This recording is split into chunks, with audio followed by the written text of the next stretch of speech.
In the Cave of the Delicate Singers by Lucy Taylor, published July 15th, 2015. In spite of its dark history, the entrance to the Broderling Cave Complex, 11 miles south of Crimming, Kentucky, appears bucolic, even inviting. A rocky green arch swathed in bulblet ferns, Virginia creepers, and sumacs meandering in lazy zigzags along the slope of the hill. In summer, a sumptuous veil of ironweed and lobelia spills over the lava-dark basalt, and cavers, from novice to expert, grind up the mud-hole-packed logging road in their four-wheel drives, leave their rides in the turnaround, and trek inside like ants marching into the maw of a sleeping triceratops. Most of the time, they come back just fine.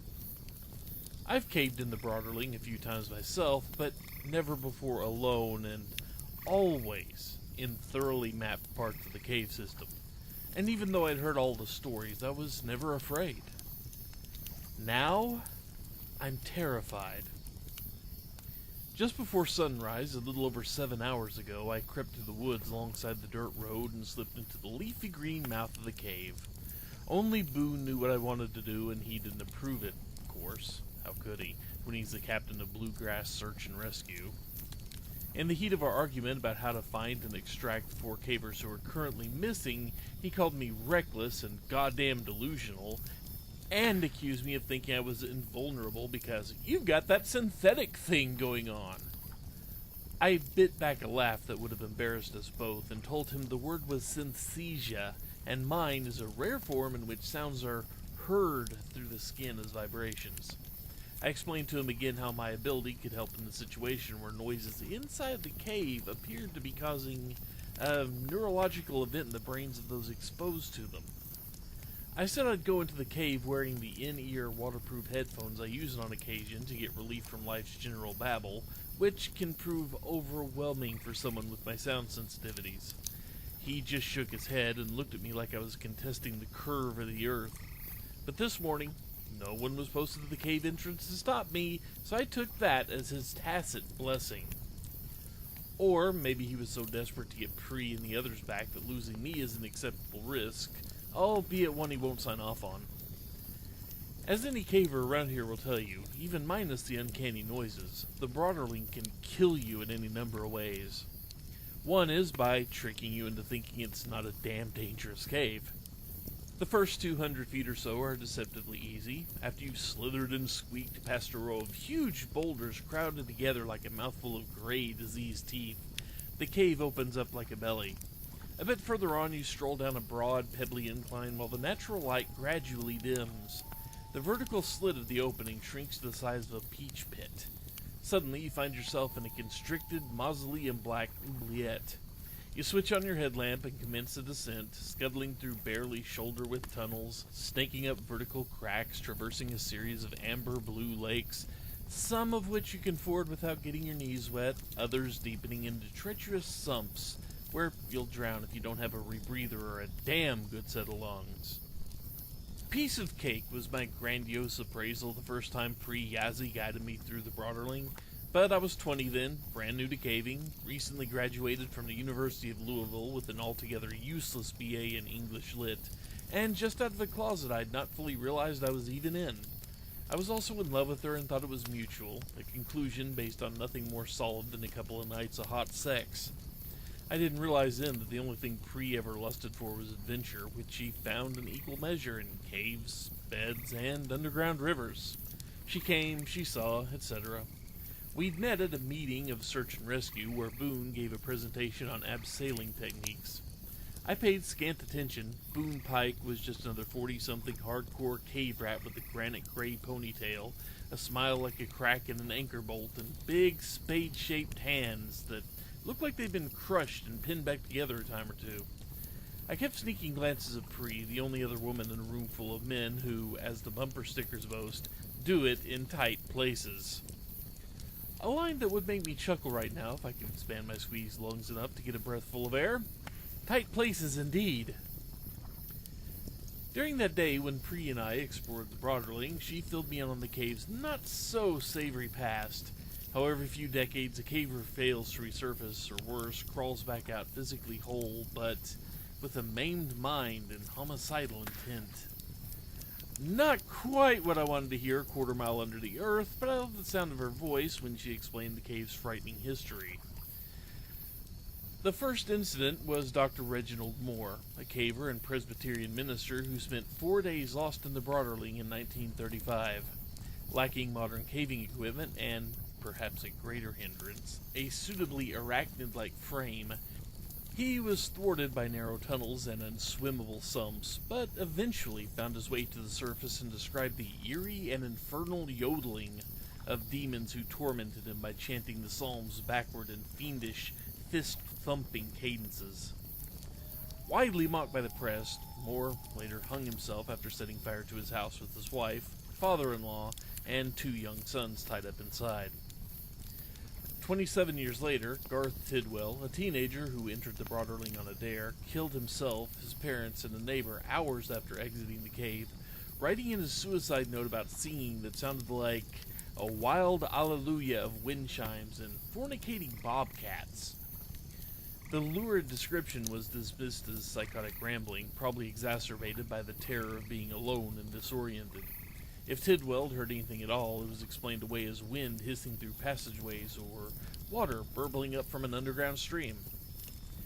But now we come to the Hargrave brothers, Matthew and Lionel, experienced cavers who entered the Broderling this past Sunday. Lionel, an Iraqi war vet whose hearing was lost to a roadside IED in Mosul, is totally deaf. A few hours after the 2 men entered the cave, he emerged alone, battered and bloody. He described how, a half-mile below the surface, Matthew had signed to him that he could hear music coming from distant and delicate singers, and insisted they search for the source of the sound. For a while, Lionel obliged him, but when the way proved too difficult, he suggested they turn back. In response, Matthew became enraged, bludgeoned his brother with the rock, and left him unconscious and bleeding. When Lionel finally found his way to the surface and summoned help, 3 senior members of Bluegrass Search and Rescue were dispatched. Obsessive spearmint gum-chewing Bruce Starkweather, extreme ectomorph Iza Mamodi, and the ever-elusive Pri Yazi, Boone's dream team. That's when things started getting weird. At 9 that night, Starkweather contacted Boone via cave phone to report high-pitched humming or chanting. Boone told him to return to the surface. The final transmission, a few hours later, came from a distraught, incoherent Mamodi. Mangled syntax in a garble of English, French, and Farsi that degenerated into choking and wails. No one's heard from any of them since. Which is how I came to be a half-mile under the earth, worming my way through a twist in the moist, black, and aptly named intestinal bypass, a wretched, rib-crushing, claustrophobia-inducing belly crawl. Nearing the end, just a minute ago, I came to a plug in the tunnel about 10 feet ahead. I can see the bottoms of dirt-packed, lug-soled boots, a damp, filthy oversuit, and, if I crane my neck almost out of joint, I can make out the white dome of a mud-splattered helmet. It's not Pri, who's waif-thin and wears size 6 boots, but one of the men, Hargrave, Mamodi, or Starkweather. I crawl closer, scraping along on my elbows and toes, but get no reaction to the light flaring out from my headlamp. My initial thought is that the cavers become wedged in the last few feet of the bypass, where the tunnel cinches like a cruelly corseted waist. The first time I came through here with Pri, I tore a rotator cuff trying to shove myself through the passage. Now, 4 years later, and at least 15 pounds thinner, it's still a brutal squeeze. My second thought, after I grab a leg and begin shaking it, is that while he may or may not be stuck, this guy is stone cold dead. Which means if I can't push him out, I'm fucked. Shit. Panic pinballs around my ribs, my lungs rasped, and all the air's vanished. Forget whatever's inside the cave, forget Pri and the chance of finding survivors. I want out of here, now! Then a soothing, calm voice that I've trained for just such situations begins speaking inside my head. Breathe, Karen. Just breathe. You're okay. We'll figure this out. It's my own voice, the voice I've heard in other bad situations above and below ground, and I heed it. I must if I want to live. Gradually, I coax a full breath past the terror constricting my throat. I'm not going to die down here. Not yet, anyway. A numb resolve settles in. I can do this. Trying to eject a dead guy out the end of a tomb-black tunnel while you're flat on your belly feels like a sadist idea of a stunt on some nightmarish survival TV show. I push until my biceps blaze, but it's impossible to get traction. I might as well be trying to strong-arm Atlas's dick. A colossal stalagmite Cavers uses as a waypoint in one of the Broderling's upper chambers. I strain and curse and hyperventilate, drink tears and cold, musky sweat. The white noise churning through the headphones under my helmet provides an incongruous soundtrack to my life struggle.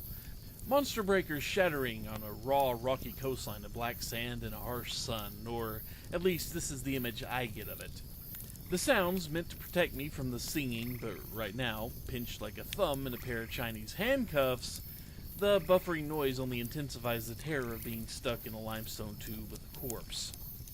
Desperate, I decide to wiggle back out and look for another way to go on, but the tunnel twists and contorts at excruciating angles.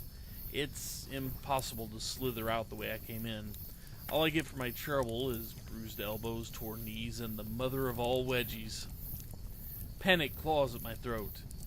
I'll never get out. I'll die here, squished inside a stone straitjacket. But the voice in my head bullies and curses me onward, so I crawl back to the body. Since I'm not strong enough to rely on brute force, I devise a slow, minimalist series of tweaks that gradually loosens the obstinate flesh cork in its stone bottleneck. Nudge, twist, rock side to side, nudge again. The poor son of a bitch must have died 2 to 6 hours ago because rigor's setting in, which helps me extract him. He's plank stiff, and, I discover later, both arms are arrowed out in front of him like a cliff diver. The body's so rigid by the time it finally pops free he could double as a javelin or a maypole.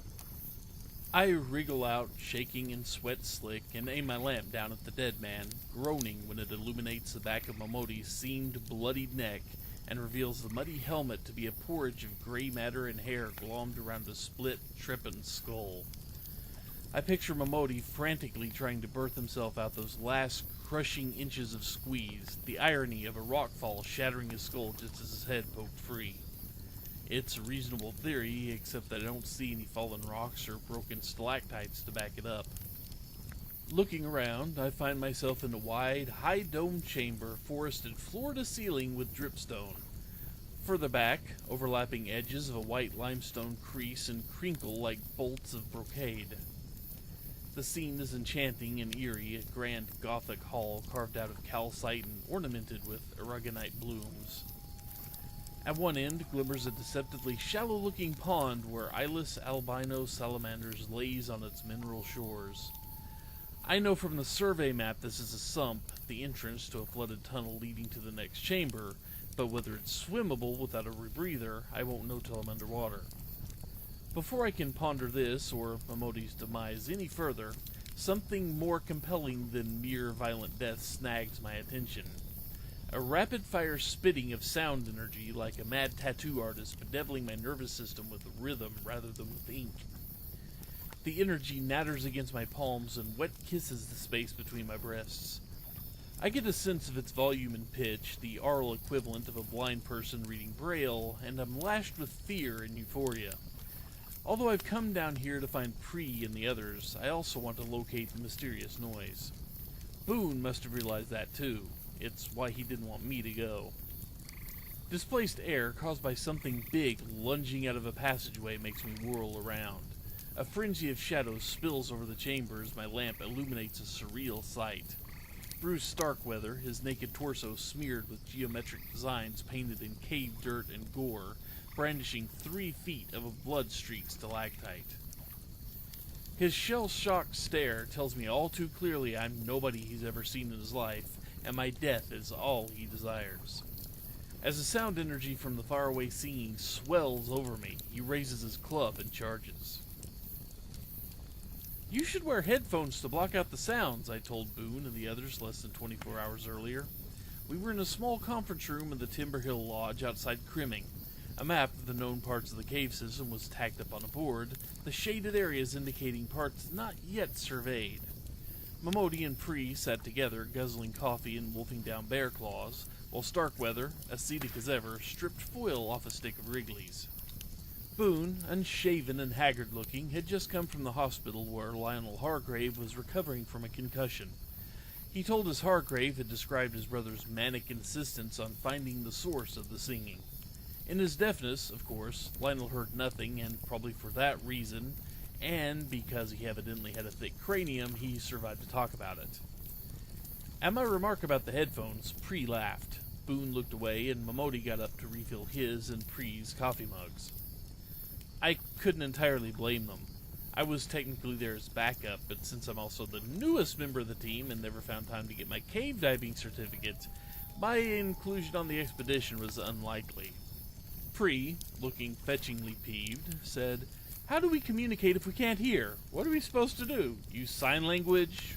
Text?" Starkweather mimed, headbanging. "Maybe it's a death metal band down there making people go batshit.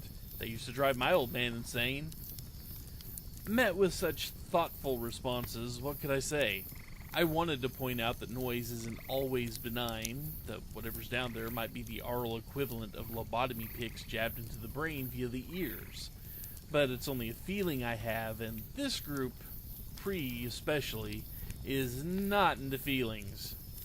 Starkweather asked a question about the survival kits, and while Boone was responding, I went outside and paced alongside a thin strip of forest next to the parking lot. After a short time, Pre came up beside me and tried to slide her arm beneath mine.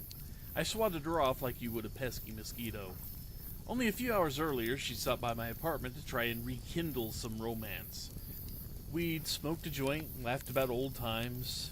Then, she took everything off except Momodi's engagement ring and made love to me like I was the last woman on earth. And I let her. Figured I'd hate myself for it later. And it seemed like later had come sooner than I expected. "Seriously, Karen," she was saying, "if anything goes wrong down there, if there's a problem, Issa and Bruce and I will deal with it. We know the Broderling and we know what we're doing, so don't try anything heroic." She should have stopped there, but added, "I know it must be tempting, you with your superpowers and all." I glared and walked faster. "Okay, sorry. It's just that hearing sounds through your skin? That's pretty bizarre." That's one word for it.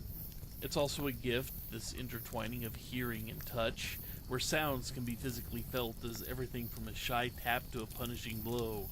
It's a door into something most people never experience. Pre's voice, for example, feels lemony, tart. It fizzes under my nails and buzzes up my spine like spikes of kundalini flame. Intimacy enhances the effect. Pre's voice used to give me not just sensations, but images too. A fire crackling in the kiva of a house that must be from her childhood in Gallup, New Mexico, a young Pre popping figs into her mouth outside an adobe church, and a pale, bearded man who cooed to her while he lay over her body and pounded. My skin drank her life in through her voice. None of this, of course, could I tell her. "Bizarre's not the word I'd have chosen," I said. "But when you put it that way, I feel so special." "You are special, though, aren't you? You got written up in that magazine." She was talking about a story that ran in Scientific American, June 2008, in which I was tested along with a number of other more traditional synthetes. Some heard colors, others tasted or smelled numbers and words. An anomaly even among anomalies, I was the only one who could pick up tactile sensations and images via sound waves, even when I didn't understand the language. Aural imagism, the writer of the article called it. I sat with my eyes closed and listened to a woman recite the same passage in a foreign language over and over. Later, I'd learned it was Finnish. Her vocal tones prickled at the soles of my feet. It felt like dancing on tiny ball bearings. The vibrations of her voice formed images like patterns in a turned kaleidoscope. I described a dark red cup, a yellow rose, a strange bird on the wing. The man doing the testing glanced at his notes and paled. The speaker had read a quatrain from the Rubaiyat of Omar Khayyam, and I just described the primary imagery. Dupree laid a hand on my biceps, but I flinched, holding on to my indignation like it was a winning lottery ticket. I said sullenly, "Boone's screwing up not to send me down with you. I'd be able to feel the singing before the rest of you even heard it." She sighed and fell into step with me. "Look, Karen, you've been inside plenty of caves. You know what the silence is like down there. Gigantic. A void you don't want to fall into. Then all of a sudden you hear something so spooky and so unexpected you just about crap your pants. If you heard it topside, you know it's nothing. Maybe the caver in front of you farted or dropped a carabiner, but underground it's terrifying. Most cavers shrug that stuff off, but some people can't. They have panic attacks, they hallucinate. For all we know, what Hargrave heard was a colony of bats or maybe a few million cave cockroaches." When I didn't answer, she snapped, "Damn it, Karen, are you even listening?" "More intently than you can even imagine." "Maybe Hargrave went crazy because the singing he heard was too beautiful," I said. "What are you talking about?" "There's a line in the Duino Elegies by the German poet Rainier Maria Rilke. It's something to the effect that beauty is the beginning of terror we can just still stand. Maybe that's the deal with the singing. It triggers a level of terror humans aren't meant to endure. It's too beautiful." Her mouth set in a pinched line. I thought she was going to slap me. "Nothing's too beautiful. That is impossible." Then, before I could argue, she gave me a punch on the arm that was too hard to be play. "Don't worry, Karen. It's going to be fine." She looked back towards the motel as though somebody there had just called her name, although nobody had. She said, "See you on the surface, babe," and hurried away. Right now, as the sound energy of the singing floods into me and Starkweather charges, that surface Bree spoke of might as well be on one of Jupiter's moons. Starkweather halts just short of the sump. He spits out a lump of gum, bares his teeth in a cannibal grin, and takes a few warm-up swings with the club. I think he's going to pound me to mud, but to any real caver, what he does next is unimaginably worse. He starts attacking the cave itself, swinging viciously, destroying elaborate lacework and yards of dripstone that have grown at a rate of a half-inch per century. Clusters of wedge-shaped helicites explode overhead, stalagmites as tall as a man shatter and crush into the sump. The destruction sickens and horrifies me. Within seconds, something sublime and ethereal has been reduced to an empty mouthful of snaggled teeth. Starkweather, surveying the rubble, cocks his head and does a bizarre little jig, like he's shaking off a swarm of cave spiders. He shimmies and scrapes his face while his lips form the words, "Shut up! Make it stop!" When his eyes refocus, his red gaze finds me again. I switch off my headlamp and the world floods away in a torrent of black. I drop to the ground and start inching along the cave floor. The headphones are a real hindrance now. They prevent me from hearing which way Starkweather's moving. The only sound I can feel is the singing, and that has receded to a shivery caress, a centipede skittering over my eyelashes, a salamander disturbing the roots of my hair. A hail of stones peppers my back and pings off my helmet. Suddenly, Starkweather's big hands paw at my legs. I kick out blindly, and my boot thuds meaty groin. Then he's on top of me, spearmint breath hot in my face, mud-slick fingers fumbling for my jugular. A blacker, thicker shade of night starts shutting down synapses, accompanied by a drizzle of sizzling white stars expiring behind my retinas. Under my hand, I clutch a slab of smashed dripstone and heave it in the general direction of his head. He releases my throat, but then latches onto either side of my mouth and tries to unsocket my jaw. I bite down on the finger until my teeth close in on a nugget of bone, then roll away as blood fills my mouth. The next thing I know, I'm underwater. The sump's frigid and inky, and, Starkweather be damned, I switch my headlamp back on. I'm inside a flooded tunnel where so much silt has been stirred up it's like swimming through horse piss.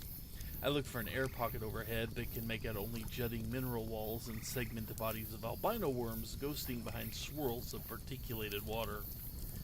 My lungs bleed for air. The sump narrows into a long, jagged throat, where beyond, water splashes over a pale, fluted ledge. Between me and the air glitters a gauntlet of stone cudgels and knives. My cave pack rips off and my oversuit's torn. dark red snakes squiggling too close alarm me until I realize I'm batting away my own blood. My head punches the surface and I heave myself onto a milk-white dome of flowstone, then collapse across it, teeth wildly clattering. Eventually, I rally enough to fill my hands with rocks and wait to see if Starkweather follows me. A short time later, he pops to the surface, floating face down. I let him stay like that for 5 minutes before I grab his belt and haul him up next to me. His neck and cheeks are grotesquely ballooned. When I turn him over, jagged pebbles and mineral chips mixed with shattered enamel gush out of his mouth in a torrent of red. I want to think Starkweather was already dangerously unstable and would have acted out sooner or later, but I didn't really believe it. I know the singing has unhinged him to the point of attacking the cave with his teeth, the same sounds Momodi and Hargrave must have heard, and that Pri, if she's still alive, is hearing right now. It feels stronger and a hell of a lot closer than it did before I passed through the sump. Those previously faint waves of energy are now sharp and urgent, a persistent scratching at various parts of my body, like a frantic child seeking entry to a house, one door and one window after another. But the images accompanying the sensation aren't so innocuous. A debased horde of humanity crammed into a stadium of bleeding, cruelly crushed bodies, on their knees weeping and howling, heads thrown back, ready for the knife, heaving mad invocations to an obscene deity. Their blood soaks the earth, out of which bloom stone flowers brimming with nectar and death. The vision claws at my heart, and I hear my own voice telling me to get moving, to find Hargrave and Pri and get out. It's hard to obey. I go on. The next chamber confounds me, a sprawling catacomb dripping with soda straw stalactites and mounded with nodular masses of calcite popcorn. Crystals of moon milk, a carbonate material, the texture of cream cheese, festoon the floor. None of it corresponds to any maps I've seen. Even worse are the braided mazes of lava tubes, offering a bewildering array of possible paths deeper into the cave's interior. But the cave, in its infernal sentience, appears to respond. The energy of the singing amplifies, the frequencies becoming imperative, like the head of a silky mallet pinging a flesh xylophone. Letting it guide me, I scramble up a succession of ledges to access a passageway midway up the wall. Its coiled path empties into an angular chamber that resembles a vandalized ossuary. Stone pillars surrounding a scattering of femurs, ribs, clavicles, and fragments of skull. That the bones have lain here since before cavers first discovered the Broderling is made clear by the centuries-old webs of calcite deposits that veil them.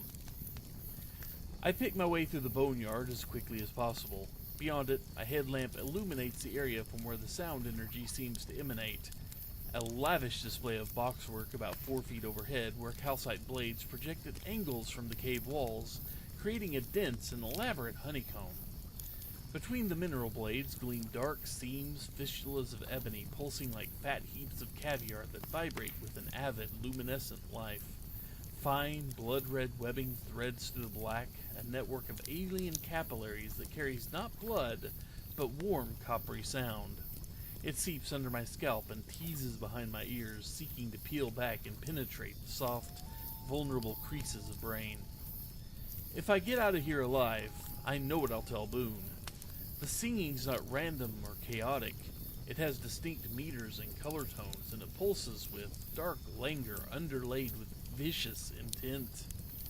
I will tell him the creators of this song are not human, but not unsentient either. And if the term life form applies to them at all, it's a life in service only to the obliteration of all others. Long stretches of spellbound time pass as I stand here, watching the tiny caviar mouths pulse and burble out of black saliva of sound that feels ripe and almost sexually decadent. Avid and succulent, and, yes, Matthew Hargrave nailed it, delicate too. I want to slather my hands in the mineral meat between those basalt blades, squeeze up fistfuls of its alien iridescence and lather it into my pores, let it replace all the blood in my body with its unholy wails.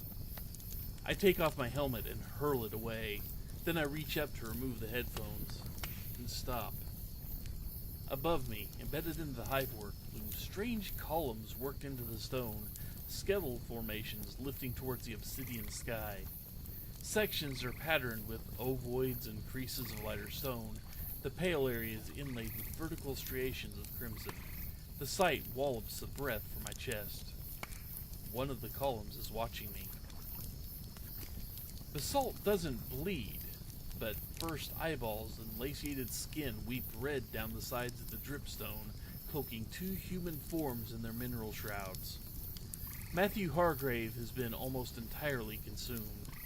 Crusts of muscle and gashed bone jut out from his stone sarcophagus. Only his upper chest, the arms tucked into his torso like folded wings, and his slack, swollen face are still recognizably human. His remains are being played like a bone flute as torture song rasps from his mouth. But Pri, oh Pri, is another matter.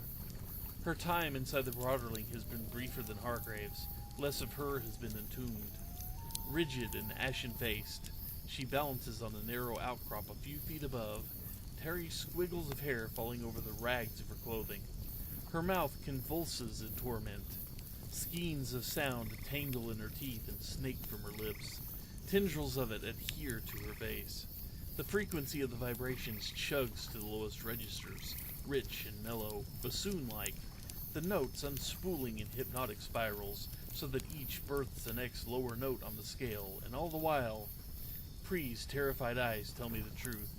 It's a death song, and she can't help but sing it. Black rings frame the edge of my vision as Pri's silent screams flail me. Her body spasms. A rent opens under her breast as the slender spear she's impaled on exits her chest in a gleaming red fist. Behind two snapped ribs, I glimpse a gray, pulpy thing beating feebly. The ledge is slick and cushiony, weirdly flesh-like. When I climb up, wrap my arms around her, and try to lift her free from the stone. Crimson bubbles erupt from her mouth. She tries to form words. I put my face close to her as she exhales. Her death-rattled breath goes into me like an intubation tube, rancid and chokingly floral. There are no last words, no blessing, just a sob that's a truncated ode to damnation as she bleeds and convulses in front of me. And I leave her. God help me. I abandon her there and begin the torturous trek to the surface, a wet, nasty, soul-crushing ordeal, while, with every step, I expect the cave to crush or consume me. Most of the way, when I'm not using my hands to climb or crawl, I clutch at the headphones, terrified they'll fall off and the singing will overpower and annihilate me. Yet, despite hours of exhaustion and terror, somehow, I prevail. The passages, in fact, seem to widen as I pass through. The skin-you-alive cold of the sump is less heart-stoppingly frigid, the waypoints more easily spotted. Even the terrifying bypass, outside of which Momoti's body still sprawls, feels smooth as a tube and excretes me effortlessly. When I finally reach the surface, blinking and bedazzled by the afternoon light, a small army of cavers, media, and National Guard are assembled as another team of cavers prepares to go down. Boone's there among them. Seeing me alive, his eyes, well, as do mine. I tear off the headphones and sweet sound rushes in, the wind whistling, truck backfiring, the crowd erupting into ecstatic cheers to see someone come out alive. Then they get a good look at me and my appearance, soaked, shivering, smeared with cave dirt and blood, shocksome, silent. As one, they reel back. Finally, the braver ones gather their wits and begin firing off questions. What happened? What's down there? Is anyone else still alive? But these are not words the way I remember them. What I hear is a saw-toothed cacophony, an unwholesome chorale, discordant, repellent, impure. I want to rush back inside the cave to get away from their cawing, but I remember that first, I have something important to do. I must warn them of the terrible danger, so I focus my mind and conjure the sounds I need. When I know what I must say, I run towards Boone, who's already beckoning me. I scream, "Get back! Get away from the cave! Everyone inside is dead!" But that's not what comes out. An excruciating hitch unlocks in my chest as an arcane melody, A kind of cryptic trilling slithers free and soars to the winds. The feral and wondrous delicate song birthed from the mouths of monsters, from Pre's mouth to mine, into theirs. Madness made tangible, contagion by sound. It spews from my lips, a song of such deadly beauty and unholy allure that I experience only the briefest frisson of horror. An emotion something inside me instantly quells when their mouths fall open, song-struck, enthralled, and they begin to rend their own flesh and tear each other apart. I understand this is how it must be. I go on, unfazed by the carnage, undeterred by the din, for I am the throat of delicate singers. In the cities, the towns, the streets, and beyond, I know others are waiting to hear me.